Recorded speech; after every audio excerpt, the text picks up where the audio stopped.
Think about what matters to you. What are you passionate about? What motivated or ignited this passion? And how does that impact your behavior, your choices, your connections to others, and your identity? What would happen if we created safe spaces for young people to ask them what really mattered to them? What would happen if we really listened to them when they shared? What might we learn from them? And how might this impact how they are seen and measured? Look what happened when I followed my passions with young people to create a space for their passions to emerge.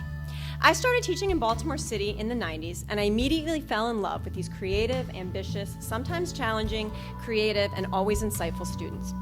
One day I decided to shut up and listen. I asked 9 middle school students in my community action elective course what bothered them about their community. What issues were they facing as young people? And I listened to them when they shared about the violence among young people after school. I listened when they shared stories of their peers involved in shootings and their frustration with the city for shutting down the PAL centers. I listened when they complained that those in leadership had given up on them. Does this sound familiar? Well, it was not this past April. It was in 2001. So clearly, we have not been listening. I kept listening. They wanted jobs. They wanted a safe, stimulating place to go. They felt that they, rather than adults, really knew young people and what young people wanted. They wanted to build a youth-run youth center, and boy, were they passionate about it. Suddenly, I found myself just one step ahead of them, supporting and guiding them through grant writing, fundraising, letter writing, community outreach. They had ownership, they were listened to, and they named themselves the Youth Dreamers. I was no longer in control, the students were, but things were certainly not out of control. Rather, they were messy, challenging, stimulating, interesting, and deeply connected to what mattered to these young people. We bought a house, we got huge amounts of funding, we built relationships with the community, we worked with an architect to design the house, we worked with a general contractor to build the house, we hosted hundreds of service days, we ran programs that employed and served young people in my classroom after school. The students were learning to do for themselves and their community, following their passions and igniting the passions of hundreds of other young people and adults along the way. They were setting high expectations for themselves and others, and they were meeting every single one of them, achieving in ways beyond the academic, valuing the process and reflecting along the way. I would argue that this is education and justice, not over-testing. We held a grand opening celebration in 2010, we cut the ribbon, and we moved our programs into our dream house. And many of you know this story, so many of you know. We are now closed, after only 2 years of being opened, because this kind of democratic, student-led teaching is not valued in public education today. Are our Youth Dreamers college and career ready? Well, who knows what that means anymore. But what I do know is that they are life ready. They are critical thinkers who decide to go to college to become the next Secretary of Education. They are problem solvers who advocate to get into their dream school even though their test scores, their SAT scores, are not high enough. So what is the point? Why share this inspiring yet tragic story? Because it is just one example that shows what can happen when young people are in control and not controlled.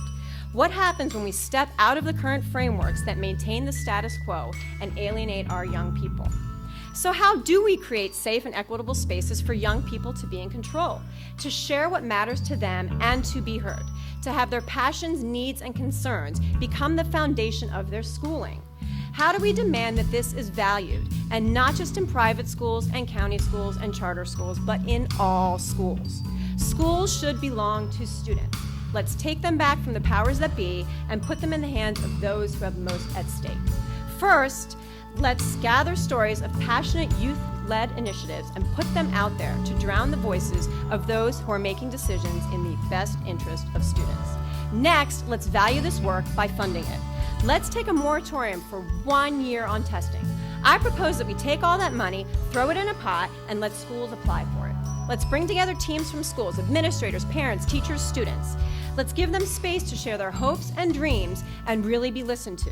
space to figure out what they need, space to come up with plans for their schools to be innovative, supportive, and joyful, whether that's through technology, a fresh coat of paint, PE classes, professional development, recess, smaller class sizes, art classes, plans that reflect their passions and impact the school, involve the students, engage the community, naturally connect to the standards, increase investment in and ownership of the school, build strong relationships between everyone in the building, and contribute to more equitable, loving spaces for all.